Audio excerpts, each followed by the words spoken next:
Cet épisode est aussi soutenu par l'école d'apnée Blue Addictions.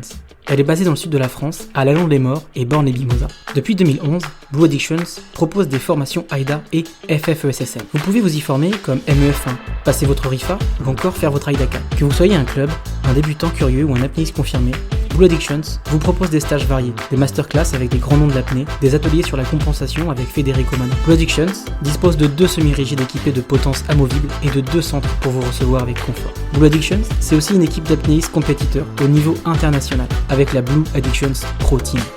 Merci à l'équipe Blue Addictions de soutenir le podcast Freediving Family. France Apnée dispose d'écoles présentes sur les plus beaux lacs alpins, le lac Léman, le lac du Bourget, le lac d'Annecy, mais également Tignes, Courchevel et Montriond pour l'apnée sous glace. France Apnée se distingue par son expertise en eau froide, idéale pour progresser toute l'année. Formation Molchanov et AIDA jusqu'au niveau 4, coaching personnalisé et entraînement sur des bateaux équipés. France Apnée propose aussi des initiations et des sorties snorkeling pour découvrir les magnifiques lacs alpins, que vous soyez en famille, débutant ou confirmé. Plus d'informations sur france-apnée.com. Bienvenue sur la Freediving Family, le podcast 100% apnée, 100% francophone. La Freediving Family, ce sont des interviews pour explorer les motivations, les peurs, les déclics et découvrir les parcours inspirants de nos femmes et nos hommes dauphins. Je suis Julien Moreau, membre de l'équipe de France d'apnée AIDA 2024, ainsi qu'AIDA Master Instructeur. Mais je suis avant tout, comme vous, un amoureux de l'océan et de la communauté apnée. Depuis 2021, je parcours le monde, de Bora Bora au Blue Hole égyptien. Sur ma route, je tends le micro aux freedivers vivant leur rêve de grand bleu. Installez-vous confortablement et bonne écoute à vous. Mais avant, n'oubliez pas de vous abonner à la Freediving Family, le podcast 100% apnée. Découvrez POA, Paris Underwater Adventure, le seul club 100% apnée, 100% pro à Paris intramuros. Inscrivez-vous directement sur l'application POA, PUWAPP. Avec le code Freediving Family, votre première séance en piscine est offerte. Encore mieux, vous obtiendrez 10% de réduction sur votre premier achat, une initiation en fosse, une séance de coaching ou encore une adhésion au club. Alors n'attendez pas et allez découvrir POA, Paris Underwater Adventure. Salut la Freediving Family, c'est Juju. Aujourd'hui, nous allons à la rencontre d'un nouveau deep freediver, un Français, Quentin Easy Schwartz. Il commence sérieusement à percer dans le milieu avec des belles performances comme 80 mètres en bipalme ou encore 50 mètres à la brasse, après seulement 3 ans dans le sport. Quentin, je voulais l'inviter car il a beaucoup de charme et c'est un ami. C'est un grand jeune homme de 27 ans, 1m90, longiligne et toujours souriant et célibataire apparemment, mesdames. Il ressemble à un gentleman dandy et à un globetrotter que l'on pourrait rencontrer dans les récits de Jules Verne. Quentin Easy Schwartz, un jeune prétendant à la couronne, humble et fun, qui cache bien son jeu, car il a traversé une épreuve terrible en ce début de carrière, ce qui a donné le titre à cet épisode, L'apnée a sauvé ma vie.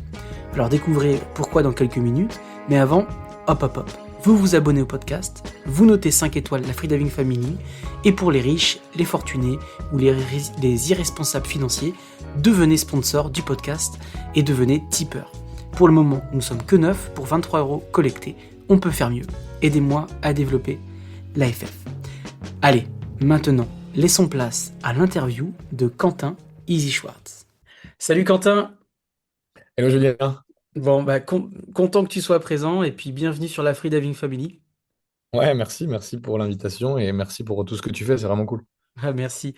Avant qu'on commence cette interview, je voulais remettre un peu de contexte. On s'est rencontrés en Corse la première fois dans le centre d'Abdelatif à Louache et déjà tu commençais à aller profond.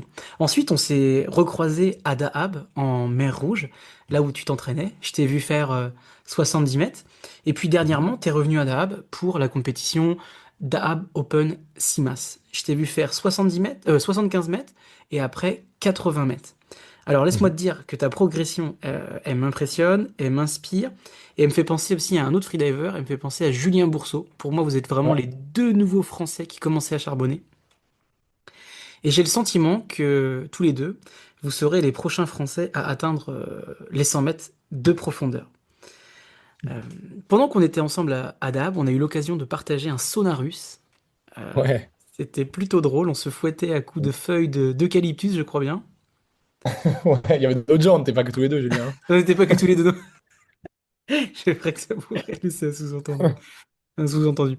Et pendant ce Sonarus, après, on allait manger un petit restaurant égyptien et on a discuté un petit peu plus sérieusement. Et tu m'as dit une phrase qui m'a marqué. Tu m'as dit, l'apnée a sauvé ma vie.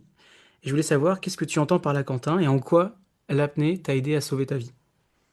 Ah, non, mais c'est une bonne intro. On rentre direct dans le vif du sujet, mais euh, l'apnée m'a littéralement sauvé la vie dans la mesure où j'ai découvert bon, on rentre vraiment dans le vif du sujet direct, mais un cancer en fait grâce à l'apnée en faisant un certificat médical, tu sais, le fameux CACI ou Mm. SACI, je sais pas trop comment on dit, pour la FFESSM, pour une compétition qu'organisait Abdel en Corse en octobre, ça devait être en octobre 2024. Et moi, j'avais la fâcheuse habitude de faire des faux certificats médicaux quand je Mais faisais du non, judo, ah ouais. des sports et tout. J'ai dit à mes copains, fais-moi un certif médical. Et là, je devais faire un vrai certif médical par un médecin du sport. J'y suis allé. Et le mec, il me fait un check-up complet, les poumons, les radios. Il me fait une échographie thyroïdienne. Il me dit, t'as un truc bizarre, t'as un petit nodule, rien de grave, mais on s'est jamais fait checker. Et ça, c'était en octobre. Et de fil en aiguille, j'ai fait checker sur plusieurs tests, sur plusieurs mois. Et en fait, on s'est rendu compte à la fin que c'était un cancer de la thyroïde. Alors, c'est un cancer qu'il faut relativiser. Bon, c'est un Mm. cancer quand même, mais c'est un cancer qu'il faut relativiser. Mais ouais, clairement, en fait, j'ai découvert ça grâce à l'apnée. Et au-delà de ça, ça a vachement changé aussi ma mentalité euh, sur ma vision de la vie, en fait. Donc, Mm. je suis assez euh, positif sur cette expérience de vie, en fait. Eh ben merci l'apnée et merci ton médecin qui a fait un check-up Ouais. complet. Grave, je suis allé le remercier là, je suis allé le revoir justement pour un certif médical pour les championnats de France et je lui ai dit merci. Il m'a dit ouais, j'en trouve un cas d'un truc un peu grave comme ça par an. Donc j'ai Mm. dit vraiment merci. Merci à la médecine française. Et d'ailleurs, là, t'es à Paris, tu le revois, tu refais un check-up bilan, c'est bien ça? Un Euh, bilan de- complet? ouais, alors demain je vais faire un bilan complet là, parce qu'entre-temps, du coup, je me suis fait opérer de la thyroïde, on m'a retiré la thyroïde, on m'a passé un traitement d'irathérapie en fait, pour retirer un peu les cellules cancéreuses. Tout va très bien et demain je fais le bilan qu'on fait tous les 6 mois et après tous les ans pour checker que tout va bien, qu'il n'y a pas de récidive et tout, quoi.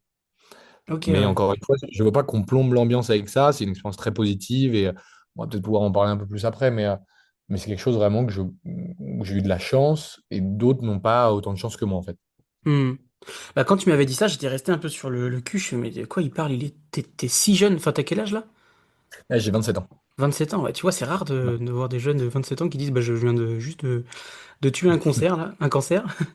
Ouais, en fait, et avant ça, j'en parlais pas du tout avant d'être un peu soigné parce que je sais pas, j'avais honte, j'avais peur qu'on me voit comme quelqu'un de faible. Et quand j'ai appris ce truc-là, il y avait d'autres trucs dans ma vie qui étaient un peu compliqués sur la partie. En fait, je fonctionne par pilier de vie. Et cette partie cancer qui est santé physique et qui m'a aussi attrapé un peu sur la partie santé mentale, Mm. parce que j'étais affecté, m'a. Euh, non, mais en fait, je me suis un peu perdu là, mais tout ça pour te dire que c'est un truc qui arrive en général chez les femmes plus âgées et que non, c'est un cancer qui se soigne bien. Et pourquoi je te dis ça? Ouais, je veux pas plomber l'ambiance. Et, Ouais, bah, tu plombes pas l'ambiance, mais ouais, moi, c'est hyper intéressant de comprendre aussi les motivations intrinsèques. Le fait d'entendre le mot cancer, par exemple, ça fait ah, penser à la mort. Donc, ça nous amène à dire, bah tiens, mais qu'est-ce que je veux vraiment dans ma vie? Et bah moi, j'aime exactement. l'apnée, donc je vais aller à fond dans l'apnée, quoi. C'est ça. Et justement, je te disais en fait que j'ai récupéré le fil. J'en parlais pas parce que j'avais pas envie qu'on ait peine de moi ou qu'on ait pitié de moi. Et maintenant, j'en parle justement parce que ça va bien, parce que j'avais des fonds pour une association avec des enfants qui ont des cancers. Et pour en fait dire aux gens, quand j'ai l'occasion, wow, les gars, la vie elle est belle, faut en profiter, il faut savoir qu'on a de la chance d'être en bonne santé, que c'est la première liberté en fait aujourd'hui. Hmm. Donc, pour les Voilà. auditeurs qui sont en bonne santé et qui se plaignent, profitez-en, parce que du jour au lendemain, on peut apprendre qu'on est malade. Donc, Ouais, voilà.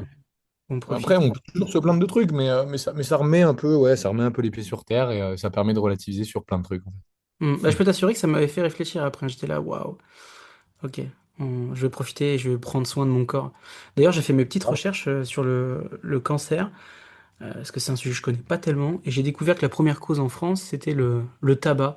Donc au final, la première cause de mortalité du cancer, c'est le cancer des poumons, et c'est dû au tabac, donc c'est une raison qu'on peut réussir à supprimer par soi-même. Ah, bien sûr, c'est sûr. Mm. Je savais. Quentin, Ok. si on revenait un petit peu sur l'apnée, Ouais. on est au Blue Hole, on est en mer Rouge, tu annonces 80 mètres de profondeur, CWT, bipalme. J'ai eu la chance de te voir, ton sourire, de voir, ça semblait si facile. J'ai vu ce carton blanc sortir, d'ailleurs qui te classe 21e dans le classement français, donc tu es le 21e français le plus profond en poids constant bipalme dorénavant, de toute Ça, l'histoire de l'apnée française. Donc énorme. félicitations. En Euh, compétition, en compétition. en compétition. Eh oui. Ouais. Est-ce que c'était si facile que ça, ce 80 mètres, ou c'était au contraire une bataille? C'était, et je veux pas paraître prétentieux ou quoi, mais non, ouais, c'était une plongée plutôt facile, c'était une plongée qui était préparée, en fait, c'était une plongée que j'ai fait en confiance.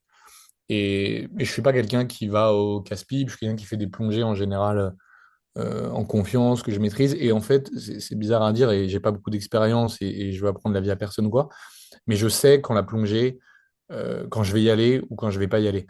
L'année dernière, enfin l'été dernier plutôt, quand j'étais en Corse, c'était pas, mes protocoles n'étaient pas encore définis, j'avais pas encore tout développé, ça n'avait pas encore cliqué. Et là, depuis décembre 2024, donc là, depuis ces derniers mois, depuis que je suis allé à DAB, il y a des trucs qui ont cliqué.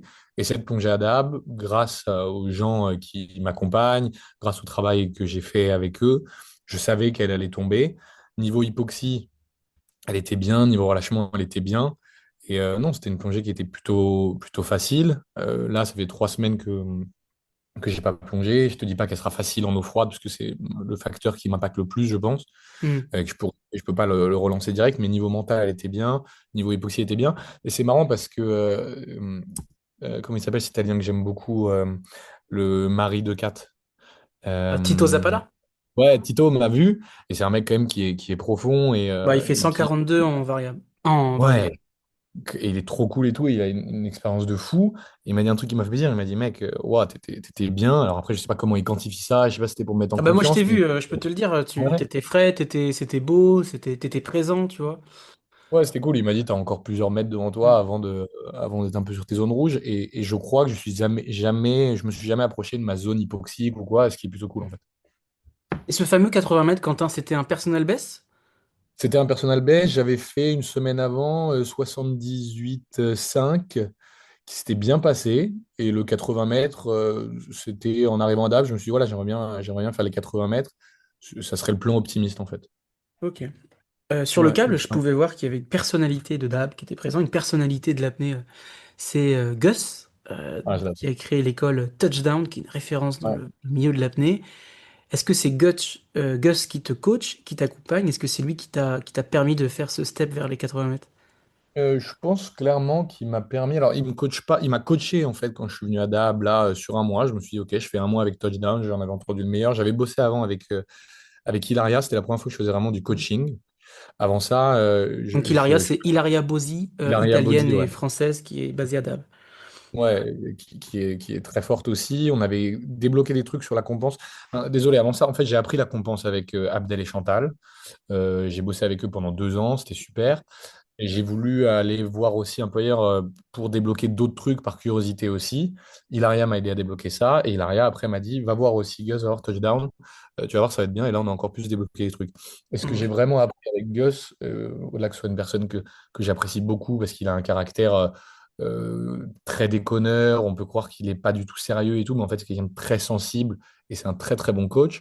On s'est très bien entendu, mais c'était la première fois que je ressentais vraiment un truc de coaching où il avait les bons mots, il m'a mis en confiance sans que je demande rien, il t'accompagne au câble et en fait, je laissais dérouler et il m'a appris ouais, à laisser couler, il disait en anglais let it go, let it happen. On a fait tout le taf qu'on devait faire. Maintenant, ça va se passer et si ça se passe, bah, c'est qu'on a bossé pour. Hmm. T'as plus rien à faire en fait. Et cette mentalité-là avec Gus, ça a été très bien. Et ouais, c'est un vrai coach. Je l'aime beaucoup en tant que personne et en tant que coach et qu'athlète. Mais c'est pas mon coach à l'année, quoi. Parce Hmm. il coach sur Dahab. Et je lui ai demandé d'ailleurs, je lui ai dit, tu veux pas qu'on bosse ensemble et tout, mais il est trop débordé avec son école pour faire du coaching en ligne. C'est pas quelque chose qu'il fait, j'ai l'impression. Donc j'ai pas de coach attitré. Mais Ok. ça n'empêche que j'ai quand même des personnes qui m'accompagnent derrière. Tu vois, je pense à Alice Modolo qui me mentor vachement. Il y a Abdel qui m'aide aussi. Il y a plein de gens qui me donnent des conseils. Brigitte, Anne-Sophie. Enfin, je partage avec tout le monde. Mm. J'ai aussi mes coachs piscine à Milan, Carlo Altomonte et Silvia Podi qui sont des pontes. En fait, je prends un peu le meilleur de tout le monde. Je prends, mais j'aime aussi donner. Et c'est comme ça que je fonctionne pour l'instant. D'ailleurs, en parlant de données, Quentin, moi je plonge sur 64 mètres. Ouais, Qu'est-ce que énorme. tu pourrais me donner comme conseil? Parce que c'est mon objectif pendant le mois de juin, c'est d'atteindre les 70 mètres. Quel conseil pourrais-tu me donner? Voilà, encore une fois, moi, mec, je suis personne et j'ai pas de Bah conseils à non, t'es donner. pas personne, Le Quentin. suivi. Ah non, non, je suis personne, je viens d'arriver, mec. Là, c'est juste que je suis sur une période un peu haute, un peu fly, mais je te dis, ça se trouve, je vais arriver là dans une semaine en Méditerranée et je vais me casser les dents. Donc, je peux pas Ouais. trop te donner de conseils. Je me sens pas légitime, en fait. Le Hmm. truc moi, que j'ai vraiment appris, et c'est un peu con à dire, mais ouais, c'est cette partie relâchement. On a fait tout le travail qu'on devait faire, que ce soit cardio. Je suis sûr que je te connais, t'es un super bon apnéiste. T'es en confiance pour faire toutes les perfs qu'il faut. Donc, au bout d'un moment, ouais, surrender, let it go, let it happen. C'est vraiment le truc que j'ai appris. Et ça sert à rien, en fait, de vouloir se faire mal. Et il faut juste ouais, tout relâcher et à la fin, ça passe. Et il y a la muscle memory qui prend le dessus et qui te fait aller au truc de trop penser à tout faire parfaitement, ça marche pas. Moi, en fait, ce que je te conseillerais, c'est parfois d'aller avec le flow et de lâcher, de pas vouloir tout faire parfaitement. Hmm. Donc ça, c'est vraiment let it go quand on sait qu'à côté, on a vraiment fait le travail hypoxique, technique, de compensation, et puis la partie mentale. Lorsque tu ne plonges pas, là, ça fait 3 semaines que tu n'es pas allé en mer. Comment tu te prépares à côté? Est-ce que tu es quelqu'un qui fait, je sais pas moi, une demi-heure d'étirement tous les jours et du yoga et de la visualisation, plus de la compensation avec un autovent ou avec un bulleur? Ou au contraire, Là, bah, non, mais là, sur les 3 dernières semaines, j'avais besoin de relâcher. J'ai fait la teuf. ah J'ai yes, bien fait voilà. la teuf. Ouais, j'ai bien kiffé, j'avais besoin. On a J'avais bien besoin de faire profité, c'est la teuf. vrai. Ouais, et même là, mon retour à Milan, franchement, j'ai bien teufé, donc c'était vraiment trop cool. Qu'est-ce que je fais? Moi, j'ai appris à me connaître, j'ai appris à comprendre quelle était ma force. Ma force, c'est d'être insouciant. Et tu vois, Sidney Régis, qui est très profond, que j'admire beaucoup et tout, lui fait pas mal de visualisation, Hmm, fait pas mal d'étirements et tout. Je sais, moi, c'est pas un truc qui marche pour moi. Et en fait, le fait d'en faire et de vouloir tout faire parfaitement, ça me stresse. Et ça va me bloquer. Et au moment du câble, je vais dire, voilà, faut que je fasse parfaitement. J'ai tellement bossé sur ça, ça, ça, ça. Ça ne peut que marcher. Alors qu'en fait, c'est pas du tout ça mon truc. Moi, mon truc, c'est, mec, je sais que je peux faire 150 mètres en piscine, en bipale, mais que je peux sortir frais parce que j'ai bossé tout l'hiver sur ça. Je sais que je peux envoyer du statique. Je sais que ma compensation, elle est devenue pas trop dégueu. Donc, je me mets en confiance tout le reste de l'année. J'ai un bon cardio aussi. Et après, voilà, encore une fois, je laisse dérouler. Donc, les stretching, j'en fais pas du tout tous les jours. Cardio, j'essaie d'en faire ouais, 3, 4 fois par semaine. Je prends hmm, mon auto un peu, pareil, une fois ou deux par semaine. Mais je me bute pas à me dire il faut que tout soit parfait. Et si je loupe une session, je me flagelle pas. Je déteste stretcher. Je déteste ça. hmm. Et je ne stretch pas. Avant mes compétitions, avant mes perfs, j'ai développé un petit protocole avec Gus. Ouais, je me fais un petit truc de mobilité de 40 minutes. Et là, tu vois, je l'ai pas fait depuis 3 semaines, quoi. Ah Et oui, tu c'est fais OK. quand même, tu faisais 40 minutes de mobilité avant de plonger là? Le matin, ouais. Je me Ah ouais. réveillais tôt. Tu vois, mais en fait, je suis pas assez tôt le matin. Je plongeais vers 9h ou 10h. Et Hmm. le matin, je faisais un protocole de 40 minutes avant de plonger. Mais sinon, et là, je le fais pas pendant 3 semaines. Et encore une fois, c'est OK. Et je me flagelle pas et je suis bien Hmm. dans mes baskets. Ok. Ça fait Et sens quand... ou pas? Bah Mon conseil, complètement. que tu prends Bah ou moi ce pas? que je retiens c'est de pas trop se mettre la pression si on est trop engagé dans sa performance. Donc j'ai bien aimé ce que tu as dit sur l'insouciance. Conserver un peu cette forme d'insouciance, ça permet d'enlever une couche de stress. Ouais, et après, mais moi, c'est ma force à moi, mais il y a des gens qui ont besoin, en fait, de tout avoir protocolaire, que tout soit calé dans leur agenda, leur truc et tout, et tant mieux, mais moi, je vais pas essayer de leur ressembler parce que c'est pas ma force. Et moi, il y a très peu de choses très peu de choses qui me stressent, et eux m'envient aussi, mais ils pourront jamais l'avoir. Donc, au lieu de miser sur les forces des autres, je mise sur ma force à moi, qui est Mm. l'insouciance, en fait. Ok, bah merci pour cette réponse, Quentin. Euh, donc tu fais de l'apnée depuis plusieurs années, je crois que c'est 3 ou 6 ans. Là, je suis dans ma troisième année. Tu es en troisième année et tu es à 80 mètres. Enfin, franchement, bravo. Quelles sont tes ambitions dans l'apnée? Tu te vois où dans 5 ans? Tu te vois où en 2030? C'est qui le Quentin de 2030 dans l'apnée? C'est une bonne question. C'est une question que je me pose beaucoup et qui me taraude un peu. Parce que l'apnée, j'en fais là et je m'y suis mis à fond parce que j'ai la chance de pouvoir le faire par mon job et parce que j'ai pas de copine en ce moment, tu vois. Mais c'est quand même un truc qui me prend beaucoup de temps. Je sais pas si plus tard, quand j'aurai une copine, potentiellement une épouse, des enfants et tout, je pourrais mettre autant d'énergie que je le fais aujourd'hui. Ouais. Donc c'est une question vraiment que je me pose. Là, je sais en tout cas que j'en profite à fond maintenant. Et c'est mon ancienne boss qui m'a dit ça quand j'avais commencé l'apnée. C'est Clémentine Marie qui m'avait dit, où est-ce que tu t'entraînes? J'avais dit, mais je ne m'entraîne pas. Elle m'a dit, non, mais il faut que tu t'entraînes. J'en avais parlé à mon ancienne boss. Elle m'avait dit, mec, t'as pas d'enfant, fais-le maintenant. Et donc j'en profite maintenant en 2030. Hmm. Je sais pas où ça serait. Ça se trouve, je serai plus tout sur le circuit et j'en ferai peut-être que pour le plaisir. Mais bon, j'aimerais bien aller gratouiller les 100 mètres potentiellement d'ici là. Mais là, je sais que j'en fais pour l'instant, mais je sais pas encore où je serai en 2030. Ouais, je te le On verra. souhaite en tout cas. Bon, mesdames et messieurs, enfin surtout mesdames, si vous cherchez un grand brun 1,80 m, sympathique, intelligent et sensible, 90, tu m'en dire 10 centimètres. 1,90 m! Mais non, t'es tout grand! C'est moi qui suis tout petit, oh la vache! 1,90 m. Je vous invite à faire un message privé sur les réseaux sociaux à Quentin, Easy Schwartz. Bah, ça va me faire. Si elles arrivent, ou si une arrive, je te dis, je plongerai moins. Donc, je sais pas Ah, si. Je rigole, je rigole. Non, mais c'est sympa. faut trouver une apnéiste? Ouais, je sais Ouais, pas. moi depuis que je fréquente quelqu'un, je plonge plus souvent parce qu'elle est freediveuse. Ah. Tu Donc ça penses aide qu'il faut aussi. partager une passion avec sa copine ou avec son conjoint? Bah, partager l'amour et l'amour d'une passion, ça aide, je trouve. Après, c'est vrai que des fois, à Dab, je vois souvent des couples qui s'entraînent ensemble. Parfois, ça Mhm. se passe très bien, parfois, c'est un petit peu plus compliqué. Est-ce qu'il y a des grosses charges émotionnelles? Tu vois, là, enfin, je vais pas donner de nom, mais avant la compétition, il y a un couple, avant la compétition à Dahab, il y a un couple qui s'entraînait ensemble, et il y a sa chérie qui a fait un blackout en grosse profondeur, et ça a créé des tensions et du stress pendant la compétition. Ah ouais. C'est vrai que ça doit pas être facile de mélanger entraînement profondeur et couple par moment. Ouais, c'est sûr, c'est sûr. Je pense qu'il faut avoir un style de vie qui se ressemble. Mais non, je recherche pas forcément une apnéiste, mais c'est sûr que je recherche peut-être une meuf, je sais pas si c'est comme ça, une copine qui, ouais, qui on pourra voyager et avoir un rythme de vie un peu libre, mais c'est cool, ouais. Et avec une plongeuse, tu pourrais? Une plongeuse en bouteille? Plongeuse bouteille, est-ce que c'est Ah, autorisé? mais faut qu'elle aille profond, faut qu'elle aille profond. Bon, on rigole, mais je te propose tout de même, Quentin, qu'on passe sur le jeu des questions rapides. Grave. L'idée, c'est de répondre de manière instinctive et le plus rapidement possible. Et l'objectif, c'est en fait, d'ouvrir des sujets, de diverger. AIDA ou FFESSM? Waouh. AIDA ou FFESSM, j'ai pas vraiment d'avis. Moi, je suis pas trop dans cette guéguerre-là. Là, je sais que je focus sur des. J'ai fait la compétition CMAS et que je vais focus sur des compétitions FFESSM. Ça va peut-être porter débat ou quoi, et j'ai pas de preuves et j'ai pas le niveau pour en parler assez bien.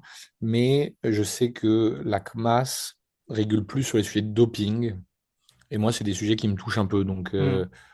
j'ai pas de débat là, mais là, je suis plus focalisé sur des compétitions FFESM et CMAS où il n'y a pas d'athlètes sur lesquels j'ai peut-être des doutes qui sont pas Ouais, forcément fondés. Voilà, c'est mon esprit, c'est mon état d'esprit. J'ai pas de preuves, mais voilà, c'est plutôt mon mood là. ok. J'aime beaucoup l'AIDA pour la pédagogie, pour les gens qui y sont. Voilà. Mais t'as raison, il y a un doute de dopage en ce moment sur le circuit AIDA. D'ailleurs, je crois que c'est hier ou avant-hier où il y a un record du monde qui a été battu.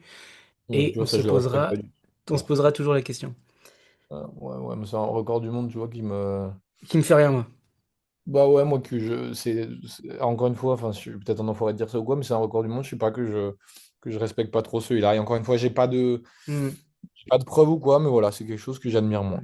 Donc, j'aime pas la langue de bois, donc on parle de Petar Kovlar qui a fait 103 mètres à Sharm el-Sheikh en CNF, donc qui a battu les 102 mètres de William Turbridge. Donc c'est de ça dont on Ouais. parle. Mais c'est vrai qu'il y a un doute, et donc ça gâche le... Et imagine si en plus il n'y a pas de problème de dopage, c'est dommage, c'est horrible parce que ça gâcherait une performance qui est magnifique. Bien sûr. Mais tu vois, attends, juste pour rebondir sur le dopage, il y a un truc par contre qui me fait marrer de fou, c'est qu'il y a un truc qui s'appelle les NS Games, où c'est des Oui, athlètes. Mais euh, ça, je trouve ça exceptionnel par contre. aux Des mecs. États-Unis. Ouais, et c'est une Mm. compétition, c'est les Jeux Olympiques, mais de gars qui sont dopés, dopés assumés, et qui vont exploser des records normalement. Et Ouais. ça, je trouve ça trop cool et trop marrant. Ouais. Et d'ailleurs, et Gus le dit ouvertement, il a dit. un jour, je me doperai, je le ferai ouvertement, je le documenterai, etc. Et vous allez voir ce que je vais faire, vous allez voir la différence, en fait, des Hmm. performances que je fais sans doping et avec doping, en fait. Donc pour revenir sur les Hands Games, j'ai découvert ça la semaine dernière. Il y a la natation, il y a le sprint sur 50 mètres, il y a aussi de l'haltérophilie et il y a du sprint, donc le 50 mètres, le Ouais. 100 mètres. Et il y a un des gars là qui a battu le record du monde sur le 50 mètres nage libre, donc parce qu'il est dopé et il a une combinaison spéciale où l'eau glisse. Ouais. Donc c'est vrai que ouais, c'est très drôle cet événement-là. Et ça, je trouve ça ouf, en fait. Ça, je trouve ça Mhm. vraiment cool. Peut-être qu'un jour ils vont intégrer l'apnée. Bah, peut-être, ouais, tu vois, mais je trouve que c'est bien que ça soit dit, en fait. Que ça Hmm. soit dit et qu'on voit les différences. Et après, mais j'y réfléchissais, t'en penses quoi? C'est comme un peu les gars qui montent l'Everest avec ou sans oxygène. Alors, bon, ça, je suis plus tolérant sur le sujet. Hmm. Mais en fait, tu vois, il y a des gens qui font un distinguo entre les deux, quoi. C'est comme quand on traverse la Manche à la nage entre ceux qui le font en combinaison ou en slip. Mais bon, Voilà. ça reste une belle Mais aventure. bah, dans tous les cas, c'est une belle aventure. Mais donc voilà, t'as mon réponse sur Ouais. FFSM. Ouais, c'est vrai qu'on a divergé. Quentin, si tu devais choisir entre t'entraîner uniquement à Dab ou en Corse, lequel choisirais-tu? Ah, je savais que t'allais me toper là-dessus, putain. J'ai le droit à un joker sur toutes ces questions ou pas? Aucun joker. Aucun joker. Ah ouais, non, pour toi c'est terminé, pas de joker. Ah, Non, mais je très suppose que dur. tu vas dire Corsica parce que bah, Abdel, Ouais, Chantal, les copains, les amis, et puis Dahab parce que c'est la Mecque, non? Hein. bah, en fait, c'est ça. C'est que le setup de la Corse est exceptionnel. Abdel et Chantal, je trouve que c'est exceptionnel ce qu'ils font pour l'apnée mondiale et française. La sécurité, c'est le setup le plus sécur que j'ai vu.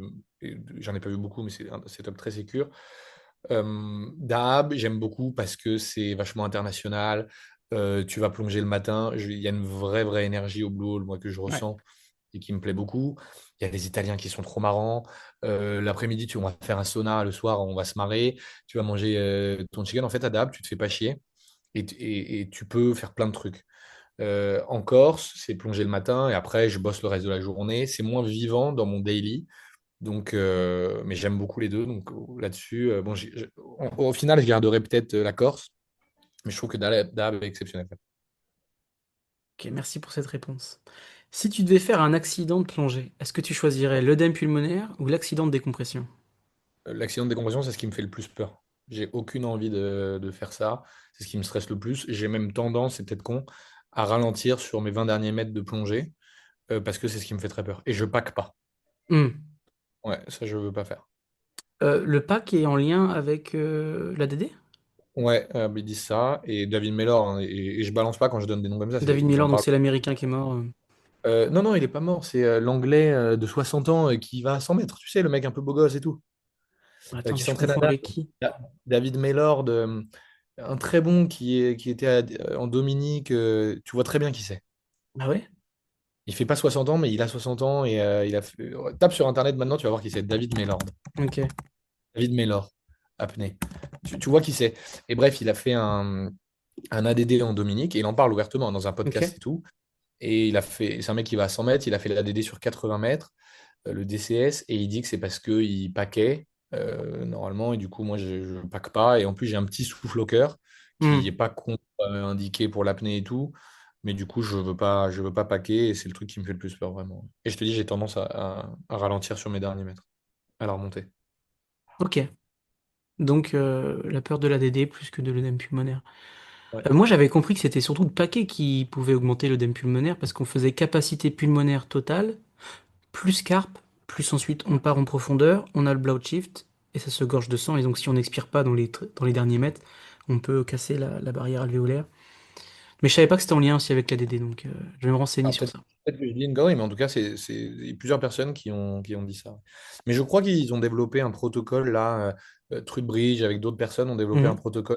Si tu fais un ADD, où ils te mettent sous oxy à certains paliers, etc. Et apparemment, c'est bien foutu. Et bon, ça n'empêche que ça me fait peur, mais apparemment, il y a un protocole si tu es dans les bonnes mains des personnes, quoi. Ouais. La semaine dernière j'ai reçu Pascal Huron qui fait souvent Ouais. du no Ah, j'ai adoré. J'ai adoré. qui fait souvent du no limit et dans le blue hole et se fait des agachons de 1 minute à 90 mètres de profondeur. Et puis un jour, il lui est arrivé de faire un ADD, il arrivait plus à parler. Heureusement, il s'en est très très bien remis. Quentin, si tu devais Ouais. choisir entre CNF ou poids constant, monopalme par exemple. J'ai jamais fait de monopalme, j'ai jamais mis de monopalme de ma vie au pied. Mais non.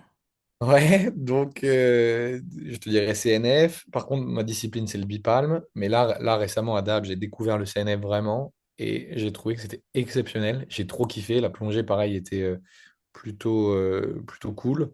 Donc vraiment, j'ai trop kiffé. De la compétition, c'était même ma plongée favorite, Le au-delà des 50 mètres 80 mètres. CNF? Ouais, plus que les 80 mètres. Hmm. D'ailleurs, cette plongée, ça t'a permis de faire un overall et un podium sur l'overall. À troisième place, c'est ça?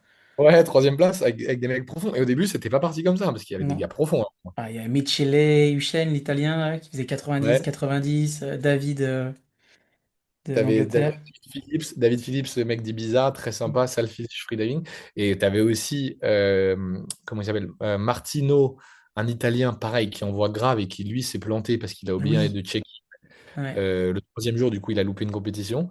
Et il y a un mec qui a commencé il n'y a pas longtemps, George Huhn, un Australien, et je ne l'avais pas vu dans les classements. Et il a fini quatrième et j'ai fini un point devant lui et je ne l'avais pas vu, putain. Mais non, ah ouais, à un Ça point. m'a appris. Ça m'a appris, ouais. Donc heureusement. Mais c'était très cool cet overall. Et honnêtement, j'y croyais dès le début. Je me suis dit, allez, on joue au l'overall et tout. Et ça s'est fait, donc c'était cool, ouais. Ah, félicitations, t'avais assuré sur cette compète. Si, bah, toi aussi, t'as géré, mec, hein. Ah ouais, c'est trop bien. Bah, et d'ailleurs, j'ai regardé tes statistiques, que des cartons blancs, hein. Sur J'ai- Freediving Ranking, on voit 10 départs, 10 cartons blancs. Est-ce que tu Ah, dirais que c'est tu es un freediver, enfin, un freediver raisonnable, un freediver qui prend pas trop de risques? Ouais, clairement, sur ça, je ne suis pas quelqu'un qui va. Je te dis, je reste toujours dans mes limites. Non, non, je vais pas m'envoyer au carton ou quoi. Ouais, clairement, je suis assez. Je peux m'amuser, tu vois, le 50 mètres au CNF, j'y suis allé un peu dans le flou et tout. Et c'est un peu celle qui m'a stressé, mais c'était du bon stress. Mais oui, je reste dans mes limites et dans ce que je connais en fait. J'ai envie de plonger en me disant, je sais que je vais y aller, je sais que je peux y aller, quoi. Hmm. Ce qui enlève beaucoup de stress tout de même avant le top Ah, officiel. grave. J'arrive sur les questions les plus difficiles de ce podcast. Ah, c'était Euh, dur déjà. ouais. Quentin, est-ce que tu es plus Star Wars, Le Seigneur des Anneaux ou Harry Potter? Harry Potter, 1000 Ah fois. ouais, ok, 1000 Harry Potter. fois. J'adore Harry Potter. Genre, je pense que j'ai regardé chaque Harry Potter 4 fois ou 5 fois, là. Mais non, ok, donc Ah, j'aime bien. ça c'est les 27 ans, ça. Tu vois, on est plus âgé comme moi, là, 36 ans, quand j'ai Toi, fait avec... t'es Seigneur des Anneaux, toi. Non, arrête, moi je suis comme Claude Chapuis, Cédric Palerme, je suis Star Wars, Ah ouais, c'est vrai, c'est marrant. Non, je les ai bien même pas sûr. tous vus. Seigneur des Mais Anneaux, je crois que j'en non. ai jamais vu un seul.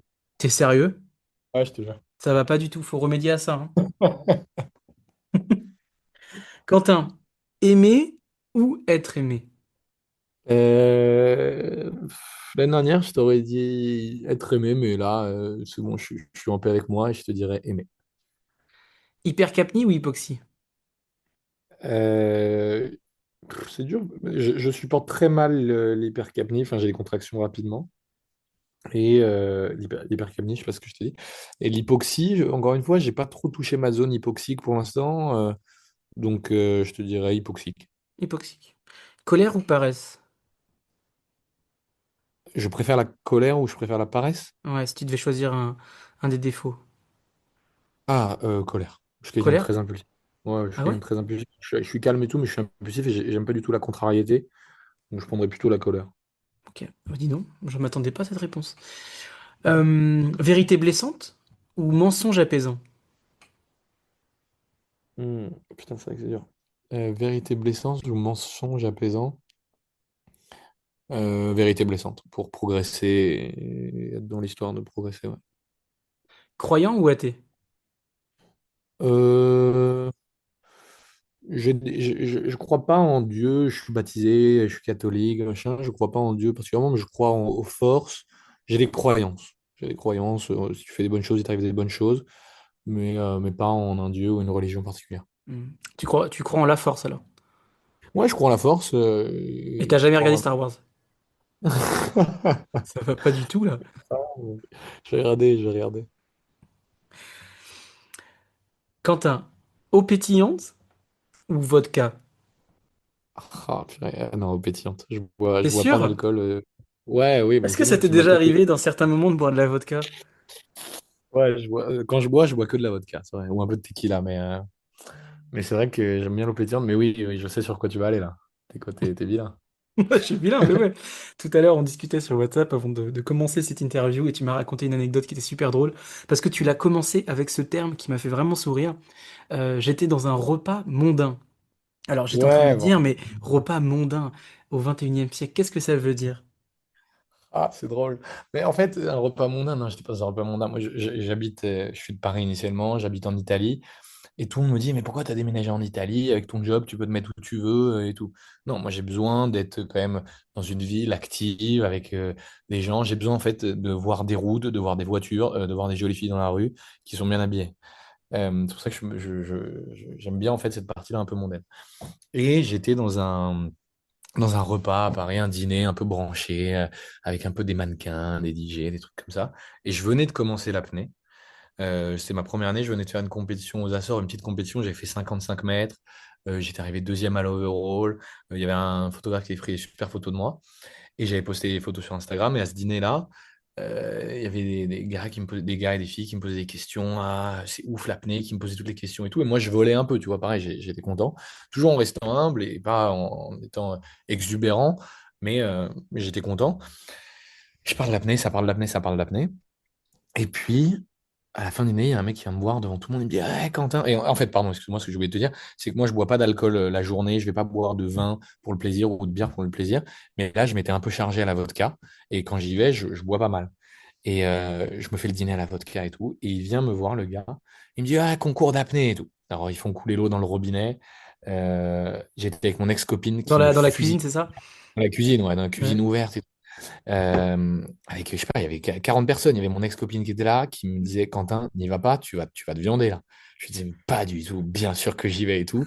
Le mec commence, il fait une minute, je me dis, mais je vais l'exploser, je vais l'exploser. Tu vois, j'avais claqué 6 minutes déjà la première année, quand je faisais de l'apnée. Je me suis dit, je vais le tuer. Et ils me mettent la musique du Grand Bleu, ils me font le scénario, le machin. J'y vais, mec, j'ai des contractions au bout de 20 secondes. Je crois que je suis sorti à 1 minute 10, limite, j'étais au bout de ma vie. Autant te dire que le soufflet, il est vite redescendu, il est vite retombé. C'était vraiment une grosse honte. Il y avait une nana que j'aimais depuis que j'avais 10 ans qui était là. C'était la fille que je rêvais, qui m'avait posé des questions de la soirée et tout. Et là, je m'étais viandé devant elle. Donc, ouais, ma plus grosse honte dans un dîner mondain, je vais dire. Ouais, j'adore ton anecdote, Quentin. Donc, mesdames et messieurs, quand vous buvez de la vodka, ne faites pas de concours d'apnée statique comme dans le Grand Bleu, qui eux sont sous Vraiment, ouais, champagne. ouais, c'est ça, ils ont fait ça à la piscine, dans la piscine, dans le Grand Bleu. Je me suis dit, ça y est, j'y suis là. J'y suis, pas du tout. Alors, Quentin, c'est une question que je pose à tous les invités, parce que je suis un Ouais. grand fan de citations. Quelle est ta citation préférée ou quelles sont tes citations préférées et pourquoi? Non, j'en ai deux ou trois qui arrivent vraiment tous les jours. Et la première, c'est on n'a rien sans rien. C'est que le travail, en fait, ça paye. Et ça fait un peu sens dans ma vie en général. Et même avec l'apnée, il y a plein de gens qui me disent t'es talentueux et tout. Ouais, les gars, c'est vrai qu'il y a une partie de talent. C'est vrai que, ok, je peux compenser plus facilement et tout. Mais en fait, il y a aussi beaucoup de travail derrière. Et ça, tout le monde ne le voit pas. Donc, on n'a rien sans rien. Le travail paye, en fait. Et le second, c'est que dans la vie, tu peux pas avoir de haut sans avoir de bas. Hmm. Moi, je suis très optimiste et ça fait sens avec l'année de 2024, l'année dernière, qui était compliquée, où tous mes piliers de vie s'étaient un peu effondrés et tout. Et j'ai accepté ce truc-là et je me suis dit, ok, bon, bah, c'est un peu la merde là, mais c'est ok, en fait, ça va t'apprendre sur plein de trucs. C'est une période de ta vie compliquée, mais tu vas progresser, tu vas devenir une personne meilleure et ça ira mieux plus tard. Et ça permet aujourd'hui, là, quand tout est reconstruit et que tout va bien, de me dire, ouais, Quentin, regarde, contemple, sois heureux, parce que t'es passé par des périodes de bas, tu repasseras par des périodes de bas, donc d'être dans une façon de conscience, d'apprécier le moment présent, et la dernière, du coup, bah, c'est quoi? La vie est vraiment belle, quoi. La vie est belle, il faut en profiter, il faut en être conscient. Hmm. Il y a sur ce sujet-là des hauts et des bas. Il y a une citation de Antoine de Saint-Exupéry, donc l'auteur du Petit Prince ou encore de Vol de nuit, qui dit «Nous sommes riches aussi de nos misères». Et je trouve qu'il a mais, raison. Oh, Donc c'est c'est, intéressant. Je connaissais pas, j'adore. ouais, nous sommes aussi riches, nous sommes riches aussi de nos misères. Bien sûr, c'est comme ça qu'on progresse, c'est comme ça qu'on va chercher du positif, je pense. Après cette partie philosophique des citations, quelle est ta blague préférée? Ma blague préférée, ouah, c'est dur ça. C'est la première fois que je pose cette question sur le podcast. Je me suis dit, tiens, Oh il non, y a mais peut-être j'en ai moyen de se une. marrer. Non, mais j'en ai une, mais elle est trop vulgaire. Moi, j'aime bien les blagues. Et je pense qu'on peut rire de tout, mais j'en ai des trop vulgaires. Et c'est une blague qu'on fait avec les mains, où je te mets un doigt dans la bouche et tout. Je te la ferai. Je l'ai fait à Gus, juste avant mon 80 mètres, parce que j'aime bien déconner avant les perfs. Et ça l'a beaucoup surpris. Et je te la ferai. Je te la ferai. Donc une blague avec des mains. Ouais, je te la ferai. Tu verras. Tu verras. Ok. Tu reviens quand à Dab? Je vais revenir en novembre. Novembre. Bon bah super, j'y serai. Cool. Bon, on va se voir cet été. Et bah pas sûr. Je pense que je vais pas aller en Corse et je ne veux. J'ai pris la décision de pas aller au championnat de France pour rester en juin, m'entraîner au Blue Hall pour C'est aller pas vrai. chercher les 70 mètres. Ah ouais, bah mec, tu vas les avoir, hein. Tu Bah les as là. oui, c'est sûr. Mais Et je veux les toi, faire pareil, propre. pareil, t'es en confiance, quoi. Ouais, bah là tu vois, hier je faisais des agachons à 50 mètres. Bien sûr. Oh, c'était trop bien. Et c'est cool de faire des plongées. Parce que tu me disais sur WhatsApp que tu faisais des plongées là, où tu kiffes. Et là, il me tarde, parce que autant les plongées que j'ai fait à Dab et tout étaient très cool, c'était des plongées profondes et tout, mais il me tarde d'être en Corse et de faire des plongées où je me dis, bah, si j'ai envie de tourner, je tourne. Si je sens pas, en fait, d'avoir le droit de kiffer aussi, en fait. Hmm. Et donc, je pense que tu as bien raison de faire ça aussi. Ouais, ouais, c'est. Tu sais, j'ai à Je vais Dab, être certifié. j'ai un t-shirt où j'avais mis 2022, 50 mètres, 2023, 60 mètres. Et 2024, c'était que 50. Alors 2025, j'espère bien que je vais mettre mon petit 70 mètres, tu vois. C'est sûr, c'est sûr. Mais il faut pas avoir d'expectations ou quoi, mais tu les as, mec. Tu les as et ça, il n'y a aucun problème. Inch'Allah, comme on dit ici.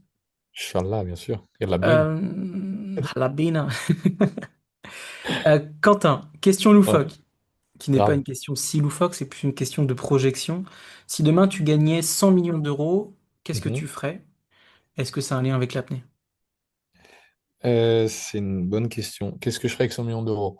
Ouais, je continuerai l'apnée parce que c'est le truc que j'ai trouvé où je suis quand même pas mauvais.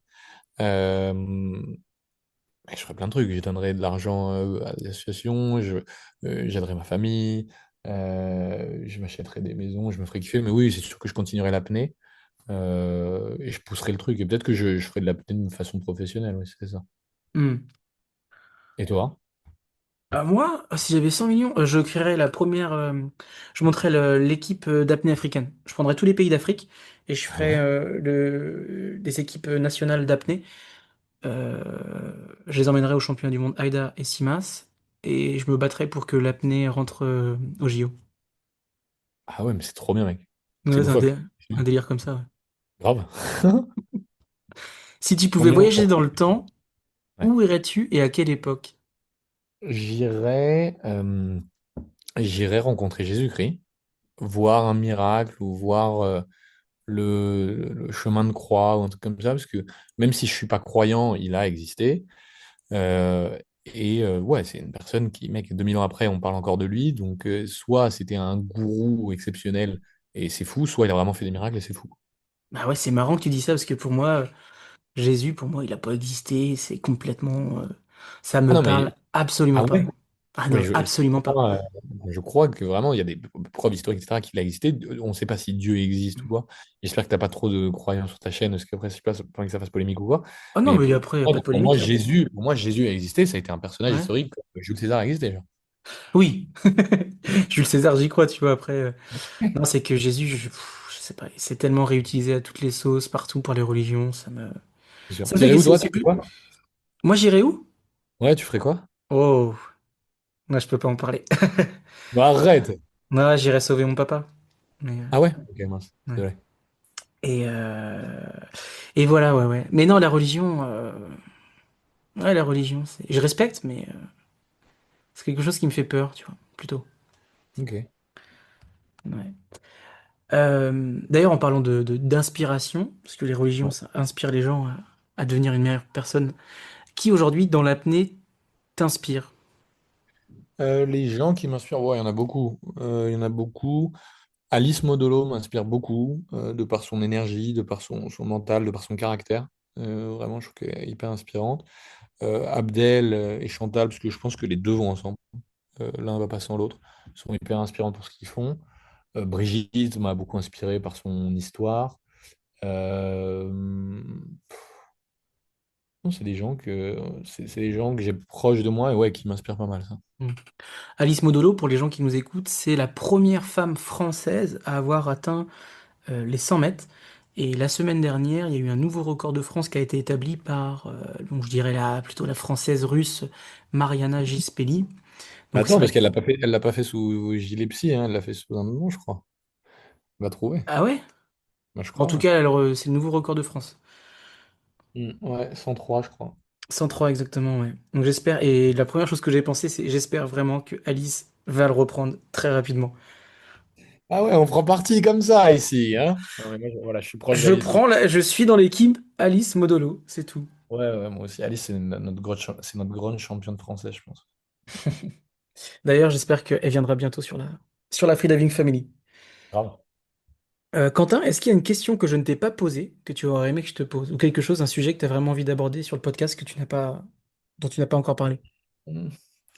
Non, on en a un peu parlé, mais comme- l'apnée, c'est un sport où quand je descends, bah, je suis tout seul, mais c'est un travail qu'on fait tous ensemble. Donc remercier toutes les personnes, je sais pas, à chaque fois qui me supportent depuis le début, ou même qui m'envoient toujours un message gentil, et même si je ne connais pas bien, c'est vraiment important. Donc remercier toutes ces personnes-là. Et le dernier truc, c'est que, comme je disais, je lève des fonds pour une association qui s'appelle Imagine for Margot, qui lutte contre le cancer des enfants. Et si des gens veulent changer, avoir un impact sur le cancer des enfants et les aider à avoir une meilleure vie, ils peuvent aller dans ma bio Insta et faire un don. Je crois que c'est remboursé jusqu'à 60% avec Hmm. la fiscalité et tout. Donc c'est le petit message que j'aurais à faire passer si des gens veulent y participer et que ça soit 1 euro, 5 euros. C'est toujours cool, quoi. Ok. Il y a beaucoup d'enfants qui ont des cancers en France? Il y en a, on en diagnostique, ouais, il y en a beaucoup quand même. 2500 enfants et adolescents chaque année en France, et tu en as 500 qui en meurent Hmm. chaque année. Et en fait, ce qui est fou, et il n'y a pas de meilleur cancer ou de moins bon cancer, mais les cancers pédiatriques ils sont beaucoup moins, les remèdes sont beaucoup moins développés chez les enfants. Pour te donner une idée, tu as 150 médicaments approuvés pour les adultes, et pour les enfants, tu n'en as que 16, tu vois. D'accord. Ouais. Parce qu'il y a un Donc, manque de recherche, parce qu'il y a peut-être un manque de candidats, heureusement. ouais, en fait, c'est De traité comme c'est traité patients. comme des maladies rares, ouais. Donc il y a moins de trucs comme ça. Et, moi, j'avais rencontré un enfant qui était atteint d'une leucémie et décédé il y a quelques mois, malheureusement, et ça m'avait beaucoup touché. Je me suis dit, allez, ça va être mon combat, quoi. Ouais, je vois que les principales localisations cancéreuses sont les leucémies, 28% des cas, dont Ouais, 80% de leucémie aiguë lymphoblastique. ouais, c'est méchant, ça, tu vois. Ouais. Et je vois que Méchant. chez les enfants de 0 à 14 ans, qui sont diagnostiqués entre 2000 et 2016, le taux de survie, un an après le diagnostic, est estimé à 92%, et le taux de survie à 5 ans de 83%. Donc quand même, le taux de survie est heureusement très important. Ouais, bah ouais, c'est grâce justement à la recherche, grâce à tous les efforts qui sont faits. Et ouais. Ok, donc rappelle le nom de l'association? Imagine for Margot, et moi j'ai lancé une collecte directement dans ma bio Insta, quentin.easychouart. Si les gens veulent donner, les fonds vont directement à l'association. Et je ne peux pas remercier les gens qui donnent directement, parce que je ne vois pas qui c'est, vu que les fonds vont directement à l'association. Je ne vois pas qui c'est. Donc tous les gens qui ont donné, tous les gens qui donneront, merci beaucoup. Voilà, je ne pourrais pas vous faire un message perso, mais voilà, sachez que ça me touche de voir la cagnotte augmenter à chaque fois. Super. Et t'as collecté combien pour l'instant?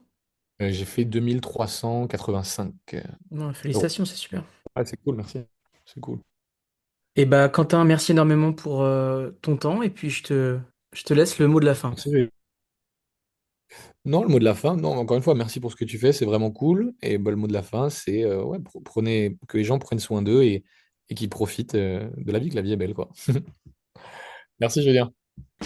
J'espère que vous avez aimé écouter Quentin et qu'il vous a donné de l'énergie, de la force et de l'inspiration pour continuer à poursuivre vos rêves et vos passions. Vous savez, la vie passe vite, très vite, et le temps s'accélère avec les années, on le dit souvent.